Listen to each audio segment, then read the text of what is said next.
Ch.21, shortened distance, adrift in Sandstorms 2.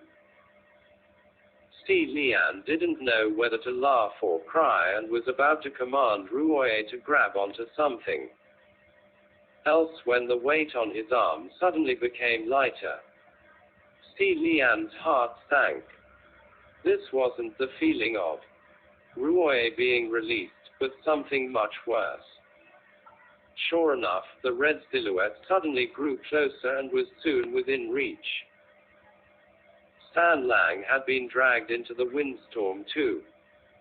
Lian shouted, "Don't panic," to him, but the moment he opened his mouth, he got another mouthful of sand. At this point, Lian had gotten used to eating sand. He was trying to tell San Lang not to panic. But in all honesty, he didn't think the boy would panic in the slightest. Ruoye continued to withdraw back to Lian, closing the distance between him and the boy who had just been blown into the sky. As he suspected, San Lang didn't look the least bit anxious, appearing as if he could calmly open up a book and read right then and there. Lian wondered if San Lang had gotten dragged in on purpose. Ruoye wrapped itself around the waists of the two to rope them together. Lian then commanded, "Go try again, but don't bring up any more people." The silk band shot out once again, but this time it grabbed onto Nan Feng and Fu Yao. Lian felt drained. "Ruoye," he said tiredly. "I said no people, but I didn't mean it so literally, all right." Lian twisted himself towards the ground and shouted, "Nan Feng, Fu Yao. Hang on. Hang on. Tight."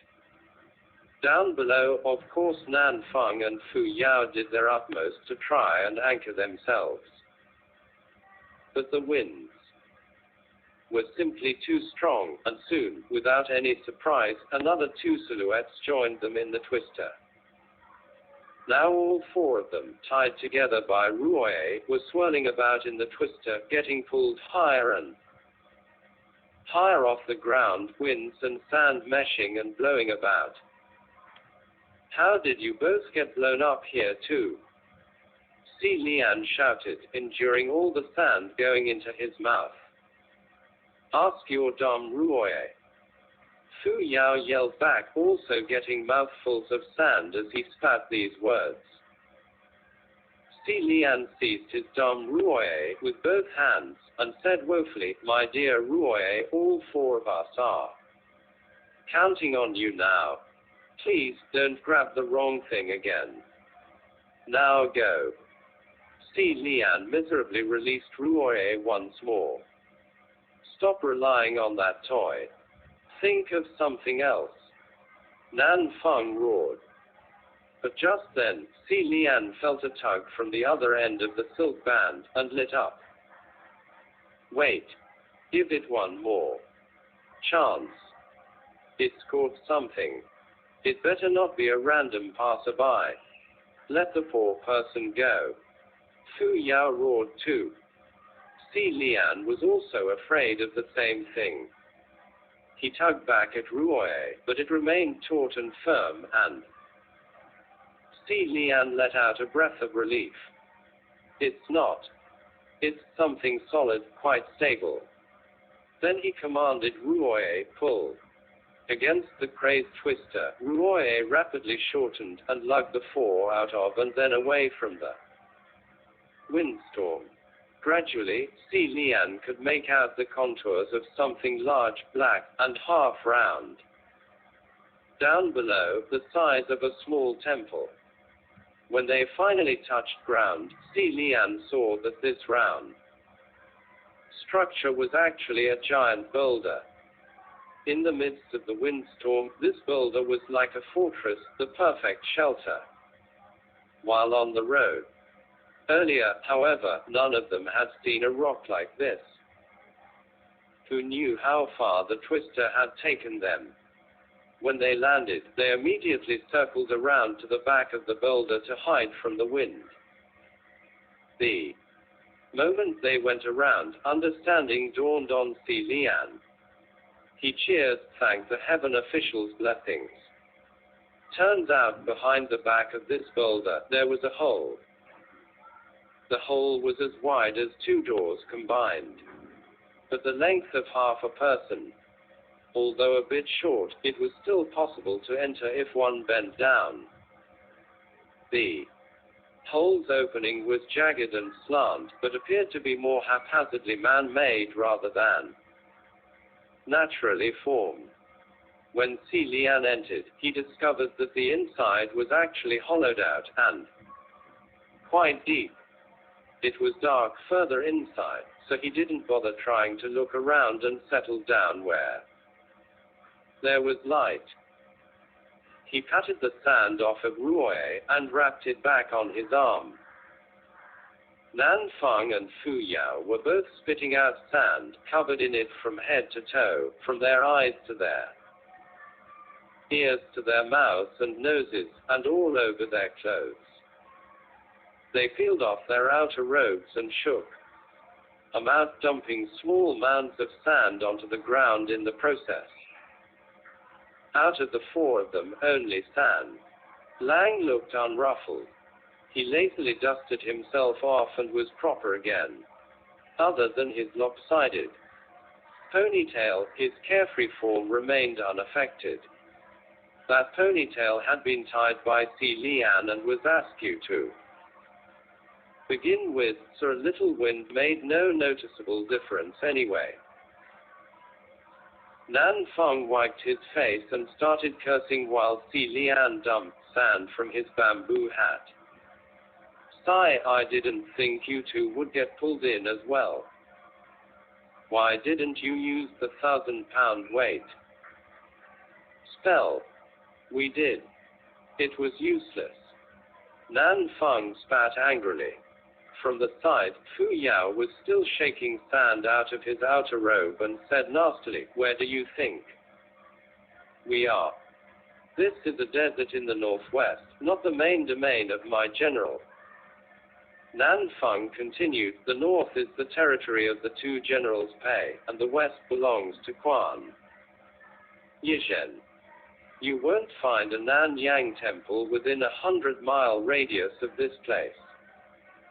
There is a saying that even a powerful dragon cannot win against the local overlord snakes." As Nan Feng and Fu Yao represented generals of the southeast and southwest, their powers were restricted outside of their own territories. That's really quite hard on you guys. Si Lian watched their annoyed faces and felt sympathy for them, thinking this might have been their first time getting pulled into a twister and tumbled about. San Lang sat down next to him. With a hand propping up his cheek, he asked, "So are we just gonna sit here until the storm blows over?" "Looks like that'll have to be the case." Si Lian turned to him and replied, "As strong as that twister is, it can't possibly blow a giant rock into the sky. You never know. Like you said, there's something off about that wind." A sudden thought came to Si Lian. "San Lang, may I ask a question?" "Go ahead," San Lang replied. "That Guoxi of Banyu, is it a man or a woman?" Si Lian asked. "Did I not mention earlier? They're a woman." Just as he suspected, Si Lian thought. "He said earlier, when we were resting at the abandoned inn, didn't we see 2 figures pass by? The one in white was a woman cultivator." Fu Yao looked doubtful. "It's not easy to identify whether it was a man or woman by those robes, and that individual looked taller than your average woman. Are you sure you saw right?" "I'm absolutely sure," Si Lian said. "So I thought she might be the Guoxi of Banyu." "It's possible," Nan Feng said. but there was another black-clad figure traveling next to her. Who could that be? Hard to say, but that person was walking even faster than she was. Their strength is definitely not below hers, Si Lian said. Could it have been the other evil Guoshi, Fangxin? Fu Yao wondered. I think in regard to that, the whole dual Wicked Masters title is given only because, historically, what they've done is similar, both equally evil. So people connected them together as a pair to remember them more easily.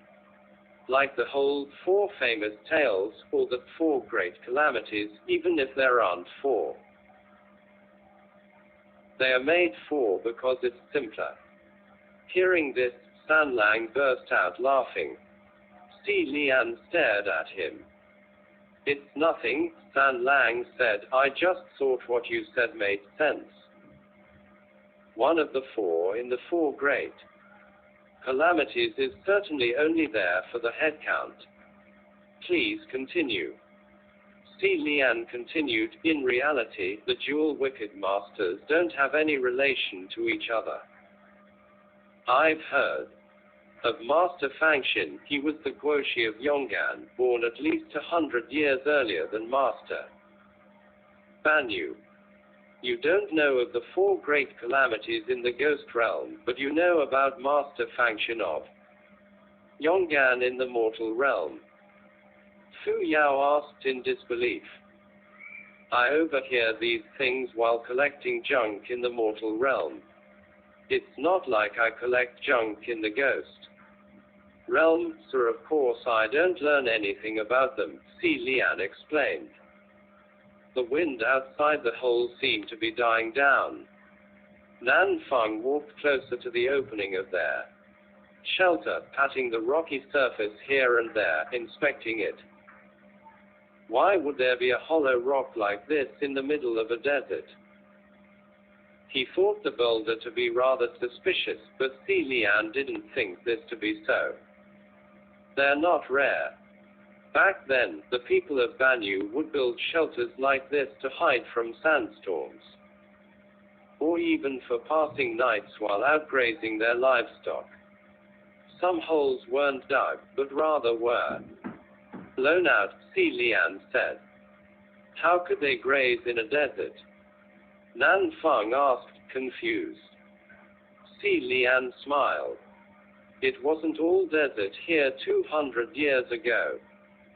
There used to be an oasis. Gege, San Lang called.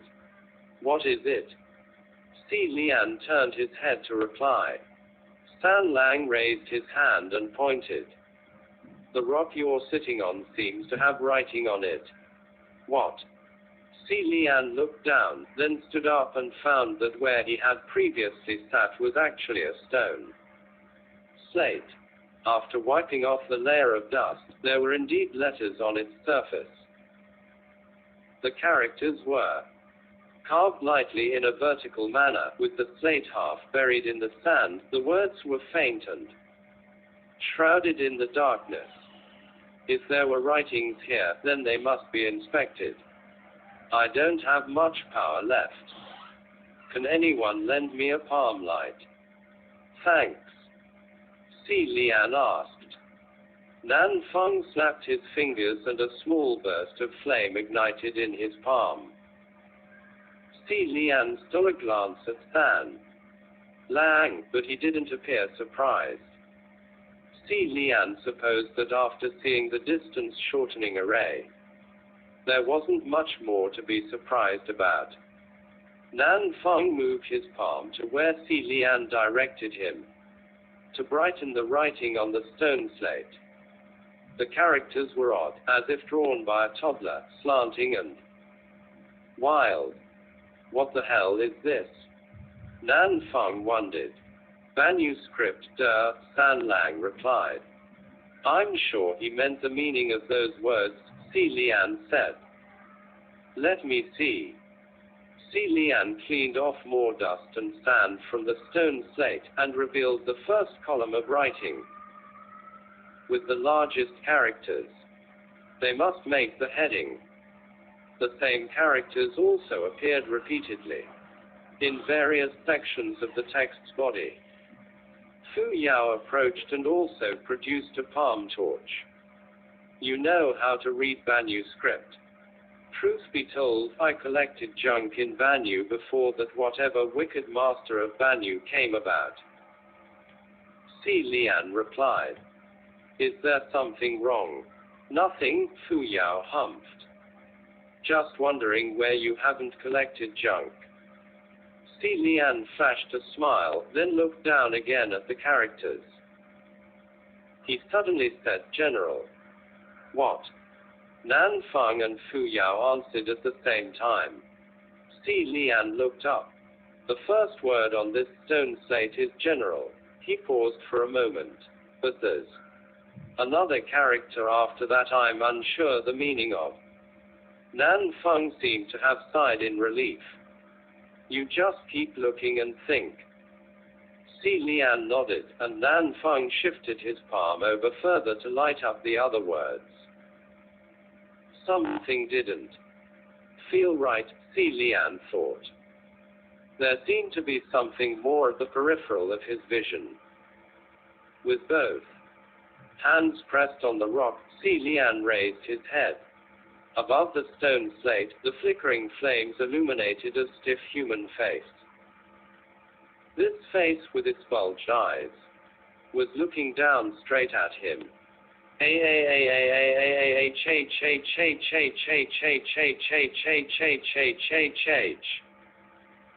Exclamation mark. Exclamation mark. Exclamation mark. Exclamation. Exclamation mark. Dash dash dash. The one who screamed wasn't Si Lian or Nan Feng, but that stiff face. Nan Feng immediately took out his other hand and ignited it as well. He put both hands together and grew the flames until they were bright enough to light up the entire cave. The one whose face was revealed by the light was a person that had been hiding in the shadows all this time. When the flames grew bigger, he scurried alongside the walls toward the inner cave, and there Si Lian saw 7 to 8 people huddling in fear, trembling. Who are you? Nan Feng shouted. Nan Feng's angry cry echoed in the cave, and Si Lian, whose ears were still ringing from the scream earlier, covered his ears. Noise from the windstorms had deafened their hearing, and ever since they entered the cave they had been discussing the wicked master of Banyu and then the writing on the stone slate. No one had noticed there were others also hiding within the same shelter. The 7 to 8 people shivered for a while before an elder of 50 or so years stammered, "We're a merchant caravan passing through the area. Just normal merchants. The sandstorm is too big, so we're hiding in here for the time being." He was the most composed in the group, and by the looks of it, he should be the leader.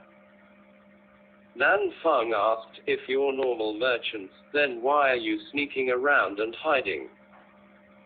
That elder was about to respond when a youth of about 17 years shouted, "We weren't planning on sneaking around.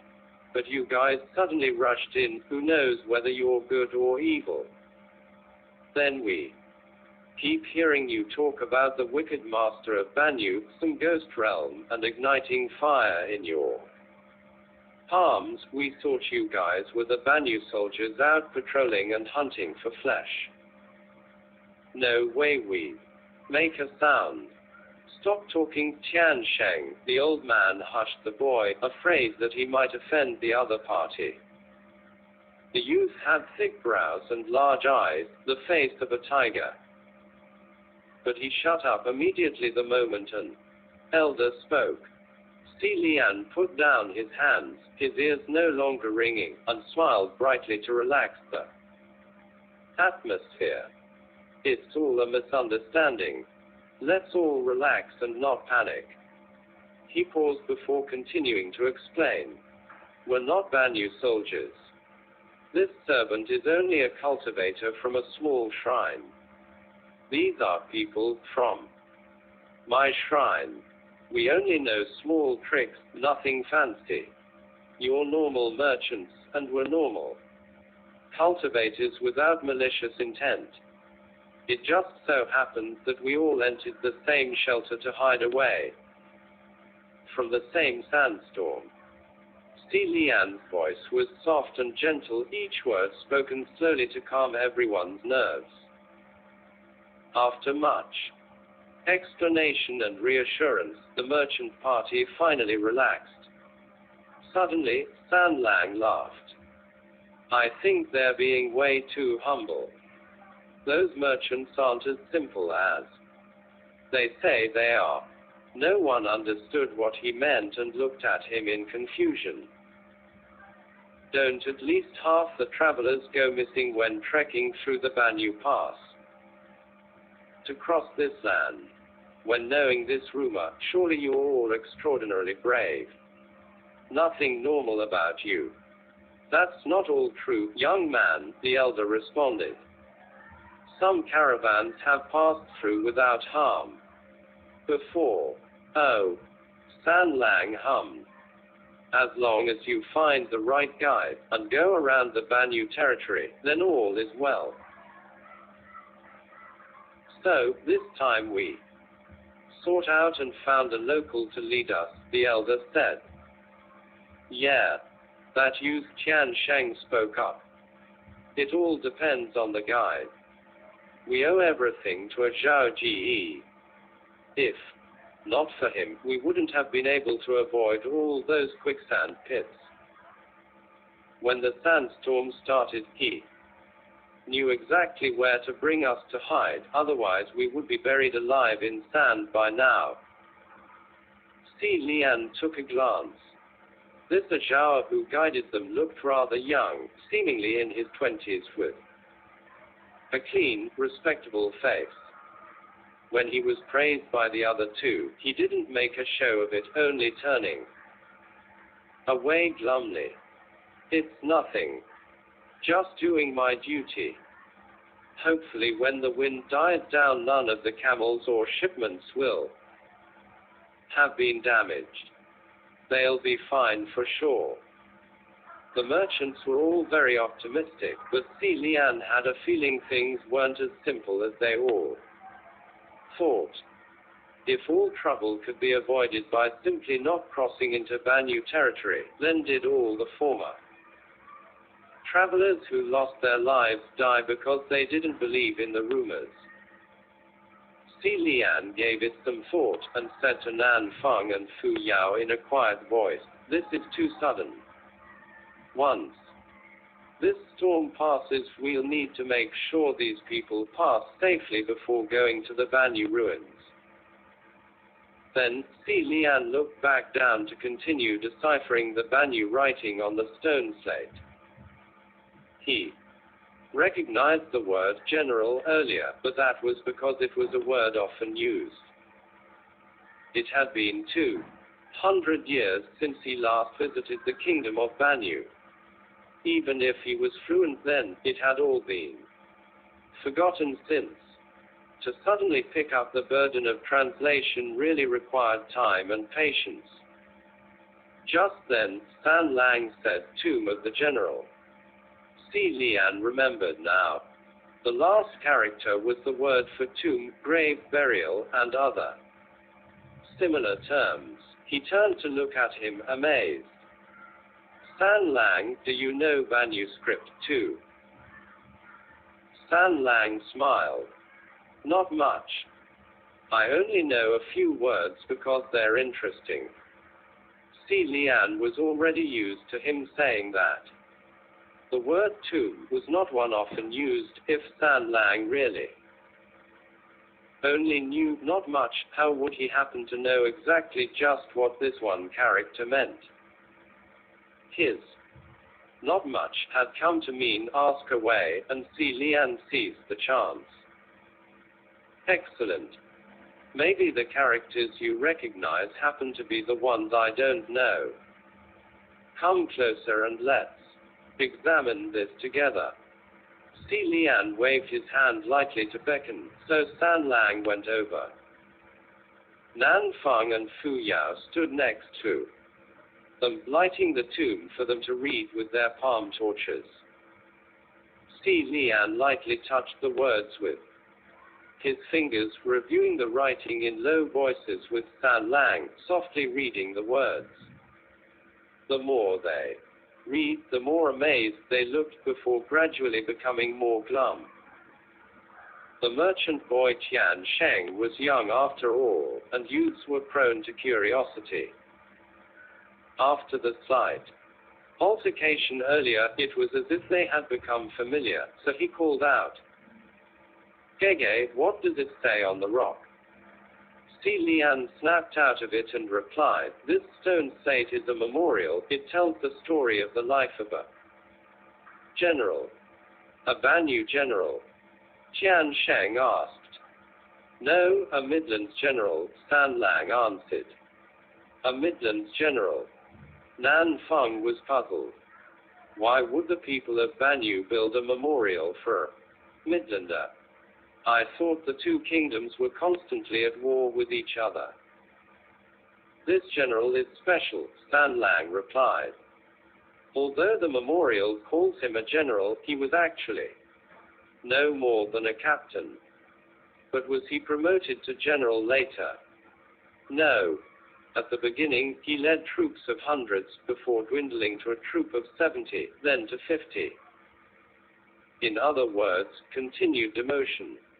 The feeling of being demoted to the point of nothing was quite familiar to Si Lian, and he could feel eyes on him. He pretended not to notice, and continued to decipher the Banyu writing. Tian Sheng couldn't understand, and continued asking, "What kind of official gets demoted lower and lower in rank? As long as he didn't make any major mistakes, there should only be delays in promotion, not demotion. How much of a failure do you have to be?" Si Lian rolled his right hand into a fist and raised it to his lips. He faintly cleared his throat and replied in a stern voice, "Young man, receiving continuous demotion is not as rare as you think." "Ha!" San Lang chuckled. "It's true. It happens a lot." He paused before continuing. "This captain got demoted time and time again, not because he was incapable or incompetent for duty. Despite poor relations on both sides of this conflict, instead of winning battles on the battlefield, he kept getting in the way." "What do you mean, getting in the way?" Nan Feng asked. "He prevented his enemies from killing Midland civilians, and he also blocked his own army from killing the people of Banyu. Every time he did this, he got demoted a rank." San Lang spoke light-heartedly, and the 7 to 8 merchants sat closer to him like it was story time. Soon they got into it and started commentating. "I don't think the captain did anything wrong," Tian Sheng remarked. "It shouldn't be a problem if you let soldiers kill each other, but not civilians, right? He's too blindly kind for a soldier, but overall, he didn't commit any crimes. Yeah, he's saving lives, not killing people." Si Lian smiled at all the comments. The merchants before them never lived a day at a battle-torn border, and were not the same people of 200 years ago. The kingdom of Banyu had long perished. It was easy for them to say this, criticize that, even compliment, but the actions of that captain weren't so easily forgiven back then, not with a simple remark of "he's just blindly kind." Within the group, only a Zhao understood better, probably because he was a local. Now is now, 200 years ago is 200 years ago. To only receive demotion was already a blessing for this captain. Fu Yao, however, clicked his tongue.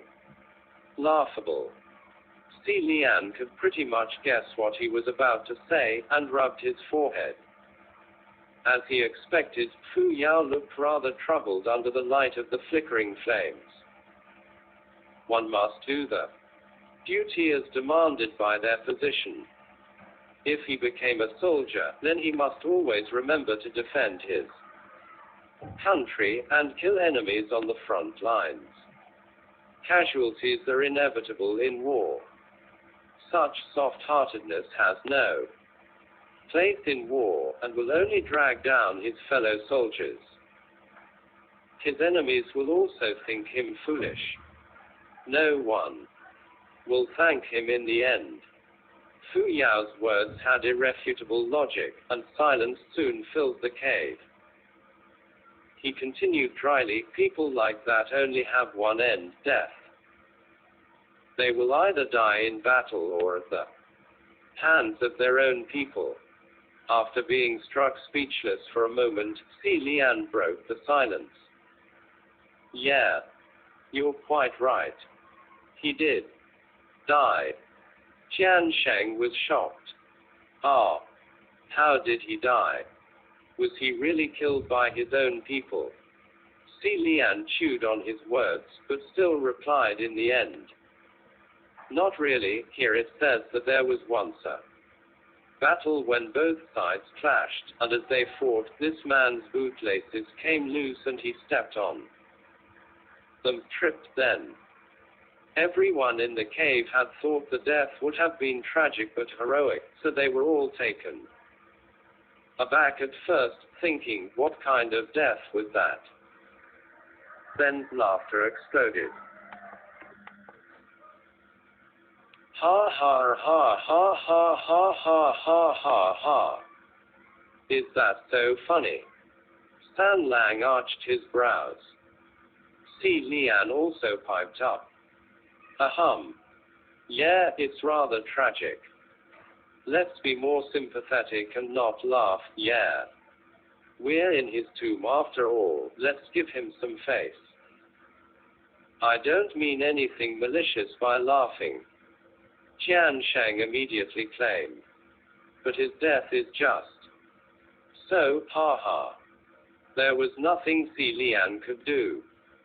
Reading the epitaph to this point, even he wanted to laugh, so he didn't comment and continued to translate. In any case, even though this captain didn't have a good reputation in the army, the border citizens were all very grateful for his efforts and called him general. They built this simple stone tomb for him and erected a stone slate to remember him by. Later, the people of Banyu discovered another miraculous thing about this memorial, as long as one kowtows before this stone slate 3 times, one can transform all disasters met in the Gobi to good fortune. Stan Lang completed the translation. His tone of voice was mysterious and meaningful, very convincing. His expression was also serious, so when the group heard, several of them immediately started prostrating, muttering that they'd rather believe it true than not. Si Lian, however, was confused. Wah! Is that written here? Is it really that magical? Stan Lang smiled softly and said in a lowered voice, no. I made that up. But since they laughed earlier, their prostrating now should make up for it. Si Lian looked back at the stone slate and saw that it was indeed the end of the epitaph, and there were no more words. At first he was feeling a bit woeful, but now he thought it funny, and whispered back, why are you so mischievous? Stan Lang stuck out his tongue, and the two chuckled. Just then, someone shrieked, what is this? The shriek echoed in the cave, sharply reverberating against the walls, causing all the hairs to stand. Si Lian instantly turned toward where the shriek came from and demanded, "What happened?" Where the merchants were once sitting, everyone had scrambled in a flash, scurrying away in fear and alarm. Snake. Nan Feng and Fu Yao moved their palms toward the commotion and lit up the ground in that direction. Held on the sandy floor was a slender, brilliantly colored snake. "Why is there a snake?" Exclamation mark. The crowd was growing increasingly anxious. Why did this snake not make any noise when it slithered out? When the flames lit up over the snake, it instantly became alert and raised itself to a position of attack. Nan Feng was about to torch it when someone leisurely strolled over and easily snatched the snake with his left hand, clutching it at its heart. He brought it closer to observe it and said, "Isn't it normal to have snakes in the desert?" Someone this unscrupulous and gutsy was, of course, San Lang. They say to fight a snake, seize it where the heart is. If pressed here hard enough, no matter how venomous its fangs, it'd be helpless. The snake wrapped its long tail around San Lang's left arm meekly. At closer range, Si Lian could see clearly. The snake had translucent skin, its vivid red insides mixed with visible threads of black, resembling inner organs, rather disgusting. The tail was the color of flesh, segmented like layers of a hard shell, unlike that of a snake, more like a scorpion. Seeing this, Si Lian's face changed, and called out, "Watch out for its tail." Before Si Lian finished his sentence, the long snake body that was wrapped around San Lang's left arm suddenly let go. The tail snapped backwards, and tried to stab viciously towards San Lang.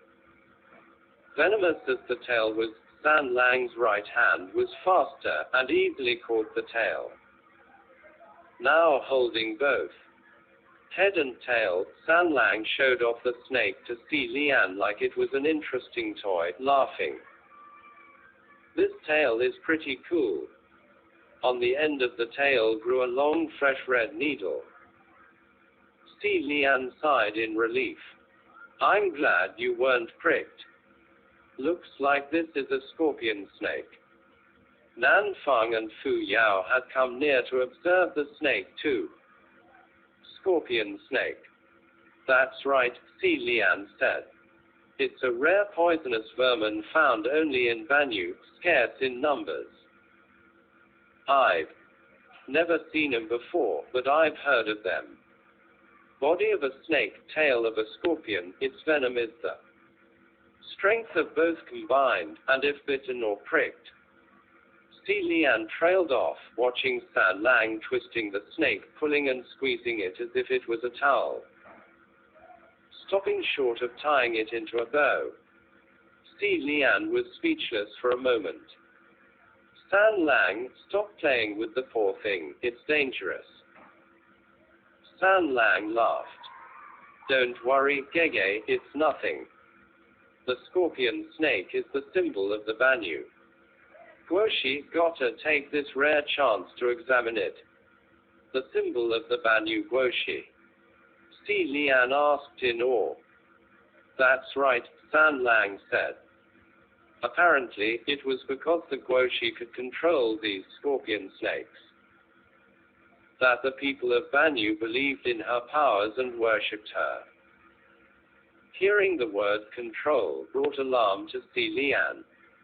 When it came to controlling anything, whatever it may be, it usually came in mass numbers.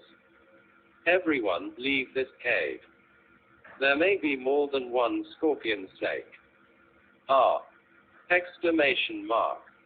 Exclamation mark. A voice cried out before Si Lian could finish his words. "Snake." Other voices started yelling.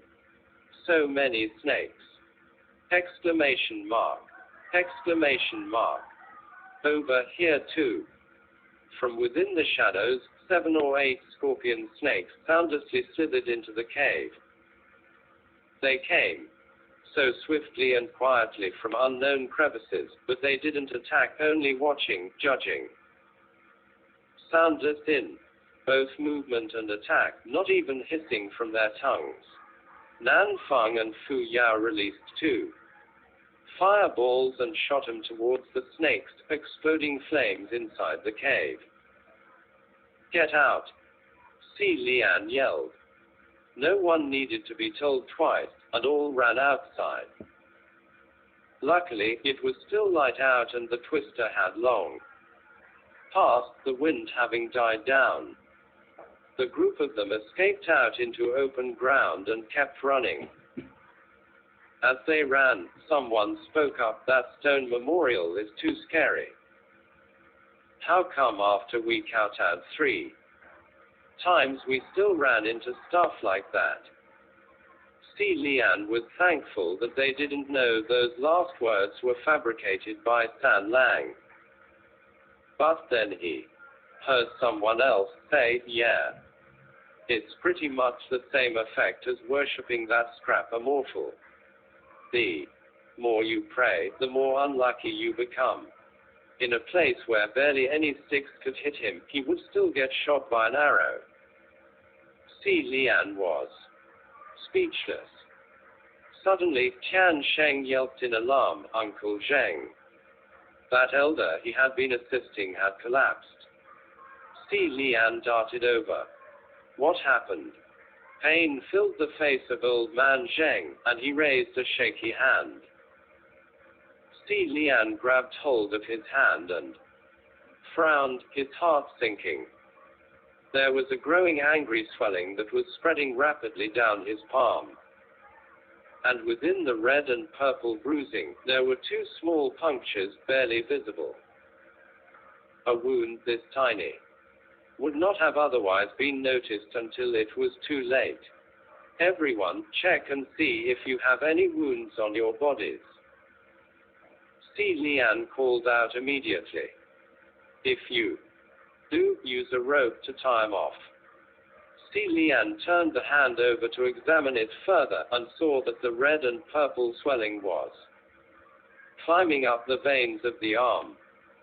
He was just about to unravel Ruoye when, next to him, a Zhao ripped a strip of fabric from his own clothing and promptly knotted it tightly on the old man's bicep to prevent the venom from progressing.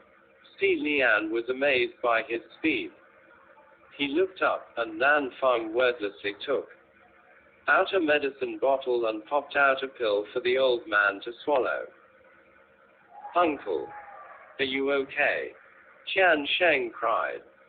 "A Zhao Ji, uncle won't die, will he?" A Zhao shook his head. To get bitten by the scorpion snake means certain death within 4 hours. Tian Sheng was shaken. "Then, what do we do?" Old man Zheng was the leader of the caravan, and the other merchants also started panicking. "This buddy here just gave him a pill, right? That wasn't an antidote," Nan Feng said. "It's for temporary longevity. The most it can give him is 24 hours. The crowd became even more distressed. "Only 24 hours. Does that mean we can only sit here and wait for death to come? Is there no saving him from this venom?" Right then, San Lang walked over slowly. "There is a way." Everyone turned to stare at him. Tian Sheng turned his head joyously. "A Zhao Ji, if there's a way, why didn't you say so?" Gave me a fright. However, a Zhao was still silent, and soundlessly shook his head. "Of course it's not easy for him to say," San Lang said. "How could he possibly tell you that the bitten one could only be saved at the cost of everyone else's lives?" "San Lang, what do you mean?" Si Lian asked. "Gege, do you know the story behind the scorpion snake?" San Lang asked. In the legends, many hundreds of years ago, there was once a king of Banyu who, while hunting, inadvertently caught two spirits born from two venomous creatures, one snake and one scorpion. The two venoms cultivated deep within the mountains, ignorant of the world, and causing no afflictions. The king, nevertheless, considered their nature, and believed they would cause evil sooner or later. He planned to execute them. They begged and begged for their lives to be spared, but the king was cruel.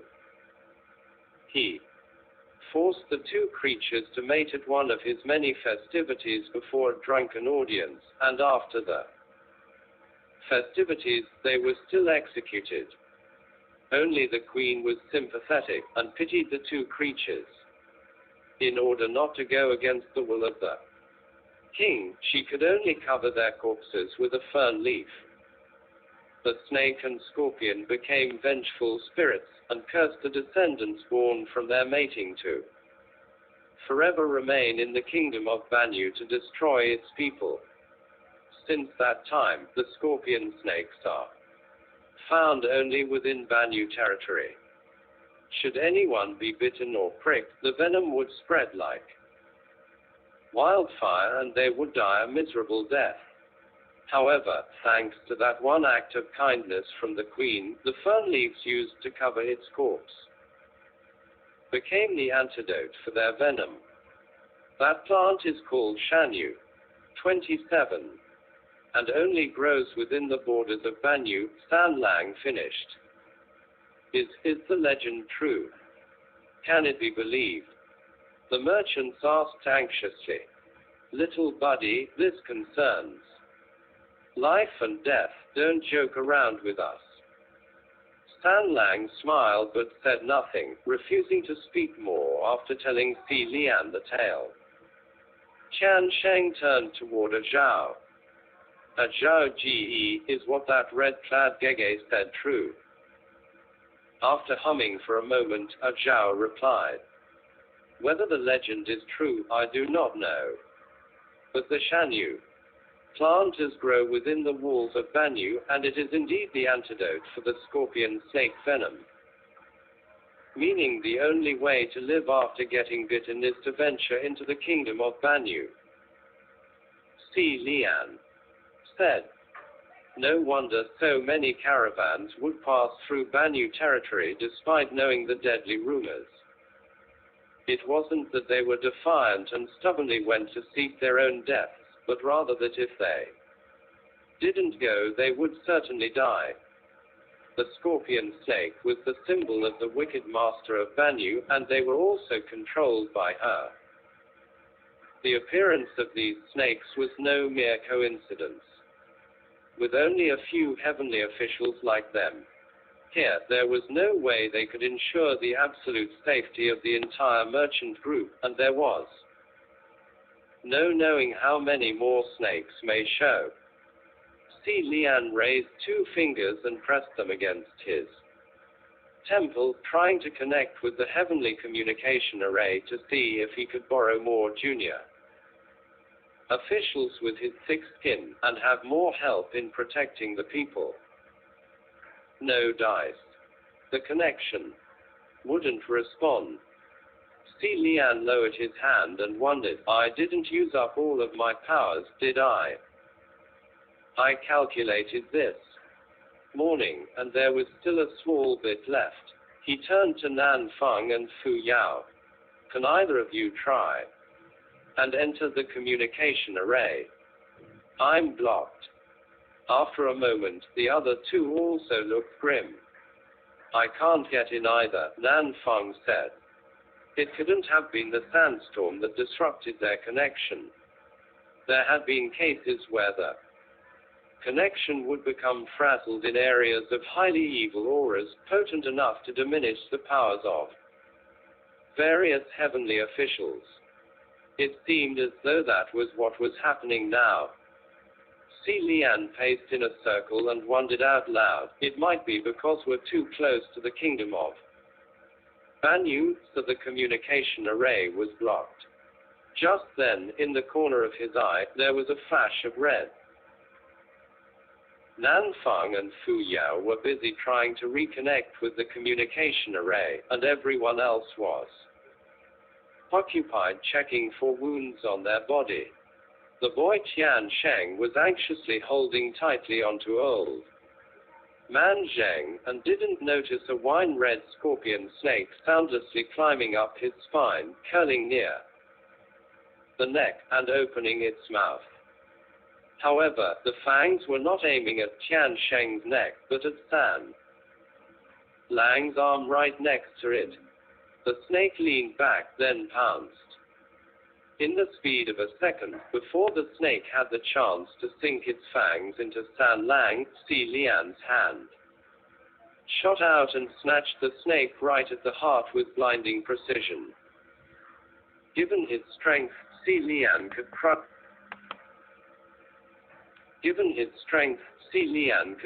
the snake's heart if he wanted to, rupture its innards and spill its insides. But not knowing whether the snake's flesh was also poisonous, he didn't dare to press harder. Si Lian raised his other hand to grab for the tail, but the snake was slippery and artful, making it difficult to catch. Si Lian squeezed, but only felt something soft and cold slither between his fingers, and the next moment, a sharp needle pain flared from the back of his hand. 27 Shanyu means the benevolent moon. The original Chinese uses the term for an unspecified grass. In this translation, fern was used.